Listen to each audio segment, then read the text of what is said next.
मैं आपको बता दूं कि बहुत स्ट्रॉन्ग पैगाम सदर साहब को दिया गया है और सदर साहब के ज़रिए इमरान खान को। अब अगर किसी ने बात की फजूल, तो जो हशर हमने किया है स्वाति साहब के साथ या किसी और के साथ, वो फिर कोई नहीं बचेगा। अगर खान भी करता है तो नहीं छोड़ेंगे हम। मेरा सवाल ये है कि जो सदर साहब हैं वो तो अभी इमरान खान को और पीटीआई को कह रहे हैं कि भाई आप अब फ़ौज पे तनकीद ना करें, जो नए चीफ ऑफ आर्मी स्टाफ हैं या जो फ़ौज है अब उस पर तनकीद ना करें। तो ये अब ये इसका क्या मकसद है? नहीं देखिए, सिर्फ सदर साहब ने ये सिर्फ बात नहीं कही, इमरान खान साहब ने सारे पीटीआई के व्हाट्सएप ग्रुप्स को भी कह दिया है कि फ़ौज के ऊपर तनकीद करनी बंद कर दें। और फवाद चौधरी साहब भी कह रहे हैं कि ये हम नहीं करनी चाहिए, प्रेसिडेंट साहब भी कह रहे हैं। तो ये क्यों कह रहे हैं? देखिए, हुकूमत तो पहले दिन से कह रही थी ना कि मत करें आप, उनके तो इंटरेस्ट में था कि ये ना करें, इनके इंटरेस्ट में था फ़ौज को उकसाया जाए। अब पता चला कि वो जो जिनको ये उकसा रहे थे वो तो सारे घर चले गए। ठीक, तो अब जो नई क़यादत आई है वो तो बिल्कुल किसी मूड में नहीं है कि जी अगर आप हमें अटैक करेंगे तो फिर देख लवांगे। उस वक्त की जो क़यादत थी वो तो इनको प्रोटेक्ट कर रहे थे। डबल गेम्स हो रही थी, हर किस्म की चीज़ हो रही थी, अपने लोग इनके घुसे हुए थे, वो ये हर किस्म की बात करते थे, अंदर से खबर आती थी, उसको चलाते थे ये। अब वो सब बंद हो गया। अब बंद हो गया। तो अब मैं आपको बता दूं कि बहुत स्ट्रॉन्ग पैगाम सदर साहब को दिया गया है और सदर साहब के ज़रिए इमरान खान को।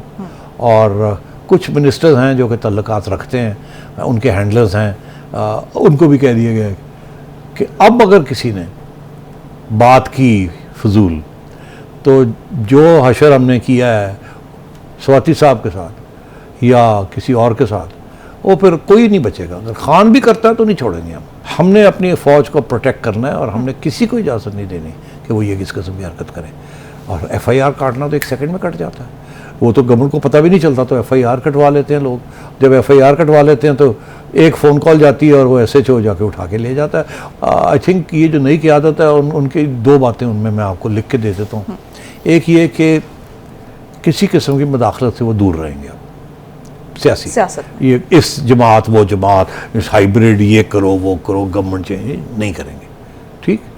दूसरी चीज़ वो ये कि अब अगर ट्रोलिंग हुई ना किसी चीफ की या किसी और अफसर की, तो सख्ती के साथ निपटा जाएगा और ये देखा नहीं जाएगा कि इमरान खान है या उज़मा है या नजम सेठी है या कोई और है। ठीक। और lesson will be learned, because ये फ़ौज कह रही है, ये क़यादत कह रही है, हम साफ़ हो गए, हमने फारग कर दिया और सब चले गए हैं वो, अब हम पीछे हटना चाह रहे हैं, हमें रुकावट ना, अब हम खुद एहसास कर रहे हैं। और अब आप अगर फिर अब गंदे करने की कोशिश करेंगे तो टॉलरेट नहीं किया जाएगा। तो ये पैगाम चला गया है, खान साहब को भी पता चल गया है कि द न्यू आर्मी चीफ, अंग्रेज़ी का मुहावरा means business, but business behind the scenes, business behind the scenes. तो अब ये मेरा ख्याल है डर्टी हैरी शहरी ये सब बंद होना पड़ेगा। अगर नहीं होगा तो इनको पता चल जाएगा, जो ये बात करेंगे ना फिर उनको पता चल जाएगा कि क्या होता है। और ये हुकूमत जो है इस वक्त बैठी हुई है, वो चुप चुप के हंसेगी कि और करो, तो उन्हें सॉर्ट आउट कर देने आप ही, आप समझ रहे हैं। तो ये हो रहा है। अब वो पैगाम प्रेसिडेंट साहब को बता दिया गया कि फिर ऐसी फटे चुक देंगे तो इसमें बाज आ जाओ। अब ये भी मैं आपको कह दूं कि ये सारी जो थियरियाँ आजकल चल रही हैं, जनरल बाजवा ने ये किया वो किया, मैंने भी बात की है, सब कुछ एक हद तक तो ये हकीकत अब हो रही है, मगर इसमें फिर लोग भी इन्वॉल्व हो जाते हैं। आज जनरल बाजवा का नाम आ रहा है, जनरल फैज़ का नाम आ रहा है, कल किसी और का नाम भी आ सकता है।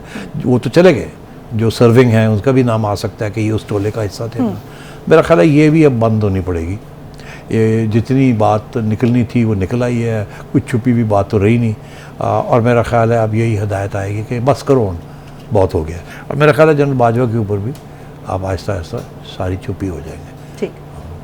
ठीक।